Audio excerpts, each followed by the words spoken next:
Hi friends, welcome to Telugu defence news. Friends, మీకు Indian మిలిటరీపై interest ఉంటే తప్పకుండా మన ఛానల్ని సబ్స్క్రైబ్ చేసుకొని డైలీ ఫాలో అవడానికి అయితే ట్రై చేయండి. ఇక ఫస్ట్ అప్డేట్లోకి వెళ్తే, రీసెంట్గా ఒక యూనియన్ మినిస్టర్ డజాల్ట్ ఏవియేషన్ రఫాల్స్ని మహారాష్ట్రలోని మిహాన్ స్పెషల్ ఎకనామిక్ జోన్లో మ్యానుఫ్యాక్చర్ చేయబోతుందని చెప్పారు. ఎంఆర్ఎఫ్ఏలో రఫాల్ టాప్ కంటెండర్గా ఉందని తెలిసిందే. ఈ టెండర్లో ఏ కంపెనీ విన్ అయినా ఎక్కువ శాతం ఫైటర్ జెట్స్ని ఇండియాలోనే మ్యానుఫ్యాక్చర్ చేయాలి. అయితే ఇండియన్ నేవీ సూపర్ హార్నెట్తో జరిపిన కాంపిటీషన్లో రఫాల్ ఎంని సెలెక్ట్ చేశాక డిఫెన్స్ మినిస్ట్రీ ఈ డీల్కి క్లియరెన్స్ ఇచ్చింది. ఇప్పుడు ప్రైస్ గురించి డిస్కషన్స్ అనేవి జరుగుతున్నాయి. అయితే ప్రజెంట్ ఎయిర్ ఫోర్స్ ఇలాంటి నిర్ణయాన్ని అయితే తీసుకోలేదు. డిఎస్సి క్లియరెన్స్ కూడా ఇంకా రాలేదు కాబట్టి ఇది ఎంఆర్ఎఫ్ఏకి సంబంధించిందని ఒక కన్క్లూజన్కి అయితే రాలేము. అలాగే ఇండియాలో డజాల్ట్ ఏవియేషన్కి ఉంది joint venture. Dassault Reliance Aerospace లిమిటెడ్లో డజాల్ట్కి 49%, అనిల్ అంబానీస్ రిలయన్స్ గ్రూప్కి 51% షేర్స్ ఉన్నాయి. అయితే డజాల్ట్ ఏవియేషన్ ఈ వెంచర్లో 100% ఓనర్షిప్ కోసం చూస్తుందని కొన్ని రిపోర్ట్స్ ఉన్నాయి. డజాల్ట్ ఏవియేషన్కి రఫాల్ ఆర్డర్స్ చాలా పెండింగ్లో ఉన్నాయని తెలిసిందే.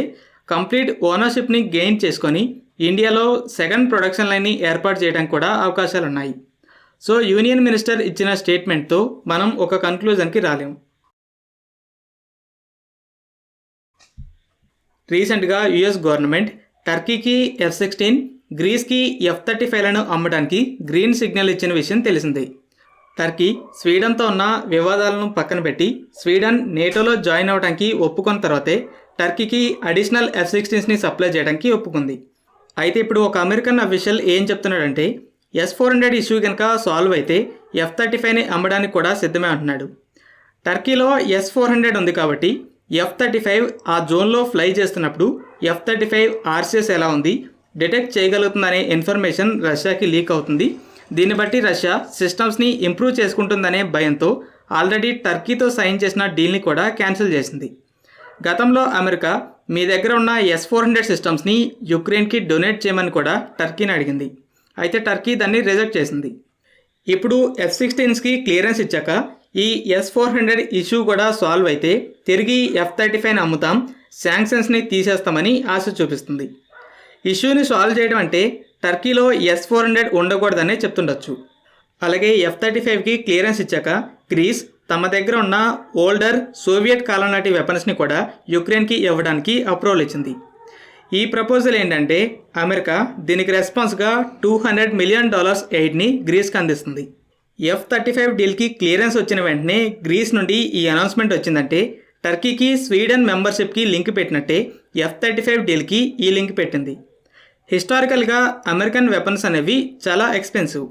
అయితే ఇప్పుడు అమెరికన్ వెపన్స్ని కొనాలంటే ఎక్కువ ప్రైస్ పెట్టడమే కాదు, అమెరికా పెట్టే కండిషన్స్కి కూడా ఒప్పుకోవాలనే దాకా వచ్చింది. ఆ కంట్రీతో కనుక వేరే ఏదైనా పని ఉంటే దాంతో లింక్ పెడుతుంది. గ్రీస్ దగ్గర అయితే S-300, టార్, ఓసా లాంటి సోవియట్ వెపన్స్ ఉన్నాయి. రీసెంట్గా ఇరానియన్ ప్రాక్సీస్ జోర్డన్లో ఉన్న ఒక అమెరికన్ మిలిటరీ బేస్పై డ్రోన్ అటాక్ని జరిపారు. ఇజ్రాయెల్ హమాస్ వార్ అనేది ఒక రీజనల్ వార్గా మారకుండా స్టాప్ చేయడానికి America US navy carrier battle గ్రూప్స్ని మిడిల్ ఈస్ట్కి పంపింది.